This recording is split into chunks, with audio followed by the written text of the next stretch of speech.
राधे राधे। जय गुरुदेव। सभी संत महापुरुषों के चरणों में कोटि कोटि नमन। भगवान को सच्चे दिल से चाहने वाले कभी दुखी नहीं होते हैं और ना ही चिंतित होते हैं।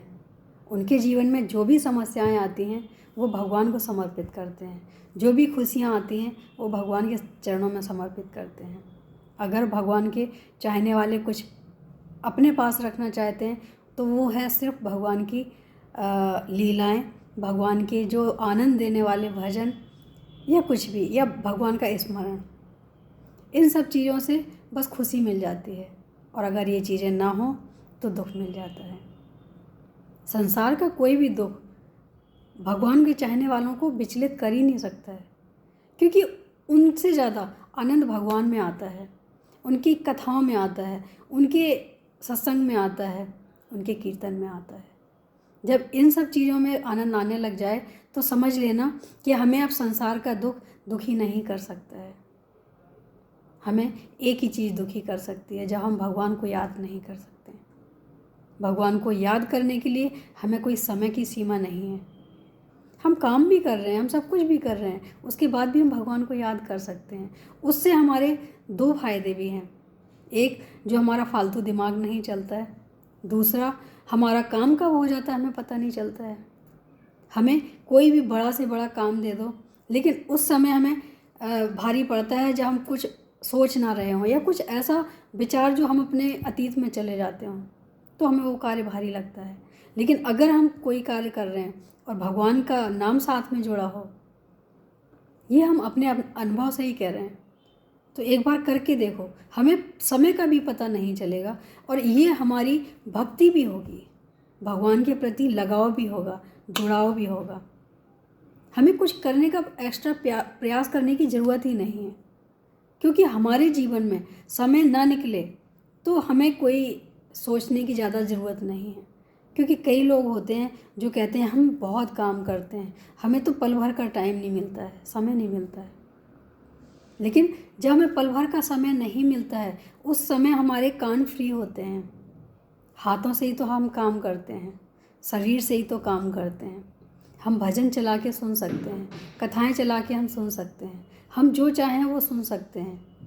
अपनी रुचि अनुसार तो सुनते ही हैं, लेकिन उसी समय अगर हम भगवान की कथाएं या भगवान की लीलाएं या भजन सुनते हैं तो वो हमारे भक्ति में जुड़ जाता है। और कहीं ना कहीं भगवान से जोड़ने का एक बहुत सरल मार्ग भी यही है।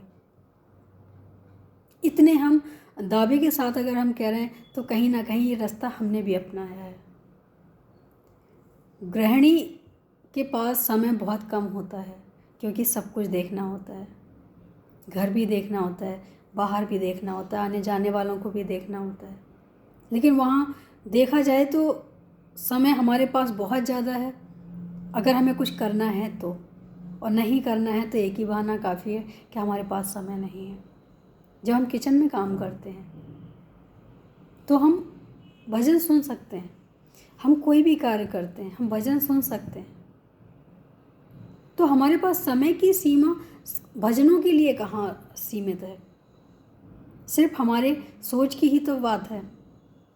उस समय हम फ्री हो सकते हैं, हम काम तो कर रहे हैं लेकिन हम साथ के साथ अपना आनंद भी ले सकते हैं। जिसको जो पसंद है, किसी को गाने पसंद होते तो वो चला के अपना काम करते हैं, उनको उसी में आनंद आता है। बात तो सारी सोच की है, कौन कैसा सोचता है या किसको क्या पसंद है, पसंद के हिसाब से ही चलते हैं। अगर अपनी पसंद थोड़ी सी मोड़ दी जाए तो भगवान में जुड़ जाती है, और अगर थोड़ी सी अगर सोच अपनी दूसरी जगह मोड़ दी जाए तो वो संसार में जुड़ जाती है। मुझे तो फिल्मी गानों में भी भगवान के भजन ही नज़र आते हैं, क्योंकि भगवान के भजन हो या फिल्मी गाने हों, इनमें दोनों में एक समानता है, और वो है प्रेम का जोड़ना, प्रेम का रस, प्रेम के अभाव। बस फर्क इतना है कि इस प्रेम को हमने जोड़ा कहाँ है। जैसे ये गाना मुझे बहुत अच्छा लगता था, अभी भी लगता है। ये आँखें उसी रात हो जाएं अंधी, जो सपना भी देखें, जो तेरे सिवा देखें सपना किसी का। तो इसको आप संसार में भी ले जा सकते हो, इसमें आप भगवान को भी ले जा सकते हो। क्योंकि प्रेम जो होता है सिर्फ एक बार होता है, एक से होता है। प्रेम बदलने की चीज़ है ही नहीं। अगर जीवन में बदलाव आ रहा है, बार बार प्रेम बदल रहा है आपका, तो आप प्रेम नहीं कर रहे हो, खिलवाड़ कर रहे हो। और ऐसा प्रेम भगवान से ही हो सकता है। संसार के प्रेम बदलते रहते हैं, क्योंकि संसार के प्रेम इच्छाओं और कामनाओं के साथ जुड़े हैं। जहाँ इच्छाएं कामनाएं पूरी नहीं होती हैं, वहाँ प्रेम भी बदल जाते हैं। तो हमें लगता है कि अगर हम जीवन में सच्चा प्रेम करना चाहते हैं, सच्चा आनंद लेना चाहते हैं, तो हमारे जीवन में भगवान से बढ़ के कोई नहीं है। अगर प्रेम सच्चा होगा तो भगवान अपने आप हमें खींचते हैं।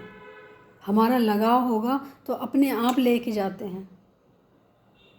कई बार होता है ना कि हम मजबूर हैं, हम नहीं जा सकते हैं, या हमारे आसपास का जो माहौल है वो हमें नहीं जाने देता है, तो भगवान ऐसी कोई ना कोई ऐसी क्रिया ज़रूर कर देंगे जो तुम्हारे अंदर वो पावर आ जाए, या तुम्हारे अंदर वो ऐसा कोई सोच आ जाए, सोच में परिवर्तित हो जाए कि तुम रुक ही नहीं सकते हो। अगर हम रुक रहे हो, इसका मतलब है कि भगवान की तरफ रुझान जो है वो हमारा पक्का नहीं है। जिस दिन भगवान की तरफ हमारा रुझान पक्का हो गया, एक संकल्प हो गया कि हमें वहीं जाना है, वही करना है, भगवान के ही दर्शन करने हैं, हर हाल में करने हैं, स्थिति चाहे जैसी भी हो, परिस्थिति चाहे जैसी भी हो, लेकिन हम चाहे रो के मांगे भगवान से, चाहे हंस के मांगे कि हमें जाना वहीं है, हमें आपके पास ही आना है, तो मेरा यकीन मानो कि भगवान खुद हाथ पकड़ के लेके आते जाते हैं। रूप चाहे जो भी बनाया हो, वो कोई भी आसपास हो सकता है। देखो, जब हम भगवान से प्रेम करते हैं तो हमारे प्रेम के बीच में कोई ना कोई ऐसा ज़रूर आता है जो हमें खींच के लेके जाता है, और जो हमारे और भगवान के बीच में आता है उसको हमें भगवान से ज़्यादा समझना चाहिए, क्योंकि वो हमें भगवान से जोड़ने के लिए हाथ पकड़ के लेके जा रहे हैं। वो हमारा एक संबल, जो कहते हैं ना कि एक सहारा बन रहे हैं। तो भगवान को जितना आप मानते हो तो उनको भी उतना ही मानना चाहिए जितना हम भगवान को मानते हैं, बल्कि मेरे हिसाब से तो उनको ज़्यादा मानना चाहिए। पहले उनको याद करना चाहिए जिनकी वजह से हम वहाँ तक पहुँचे। और हमारा संस्कार भी कहता है, हमारा व्यवहार भी कहता है कि जिसके द्वारा हमें भगवान मिलते हैं वो भी भगवान से कम नहीं होते हैं। भगवान अपनी जगह हैं और वो भगवान से पहले हैं, क्योंकि उनकी वजह से हमें भगवान मिले हैं। तो कभी भी ये लेस मात्र भी नहीं आना चाहिए अभिमान कि नहीं, भगवान का बुलावा था इसलिए हम पहुंच गए। हमें ये मानना चाहिए कि भगवान का बुलावा था, लेकिन भगवान ने हमें किसी न किसी के द्वारा बुलाया हुआ है, माध्यम बनाया हुआ है। और जो माध्यम होता है ना, वो बहुत प्यारा होता है, क्योंकि माध्यम से हम प्रेम करेंगे ना तो भगवान से अपने ही आप प्रेम हो जाएगा। क्योंकि हम भगवान पे विश्वास नहीं करेंगे तो फिर हम आगे कैसे बढ़ेंगे। इसलिए हमें उनसे भी प्रेम करना है जिनके द्वारा हम वहाँ तक पहुँचे हैं, और भगवान से तो करना ही है। तो मुझे लगता है कि जीवन में कभी भी उनको भी नहीं भूलना चाहिए जो हमारे बुरे वक्त में काम आए हैं, और जो हमारे साथ बुरे वक्त में कदम से कदम मिला के चले हैं, जिन्होंने हमारे हर अच्छे बुरे में साथ दिया है। जीवन में जब हम छोटी छोटी गलतियां करते हैं, वही हमारे लिए सबसे बड़ी गलती होती है। छोटी छोटी चीज़ें हम भूल जाते हैं, हमें सिर्फ बड़ी बड़ी चीज़ों का याद रहता है। हमारे जीवन में भगवान आए बहुत अच्छी बात है, लेकिन भगवान हमारे जीवन में क्यों आए, कब आए? गुरु द्वारा आए हैं, हमारे गुरुवर के द्वारा आए हैं। तो हमें उनके भगवान से पहले चरण स्पर्श करना चाहिए, और स्मरण भी उनका पहले करना चाहिए, क्योंकि गुरु महाराज ही ऐसे हैं जो हमें वहाँ तक ले जा सकते थे। और भगवान ने भी इसीलिए उन्हें भेजा है हमारे जीवन में कि तुम इनका हाथ पकड़ो, मैंने इनका हाथ पकड़ा हुआ है और बस तुम आ जाओ।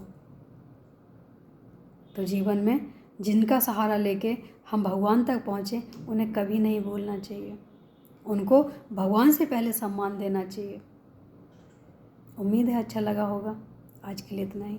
राधे राधे, जय गुरुदेव।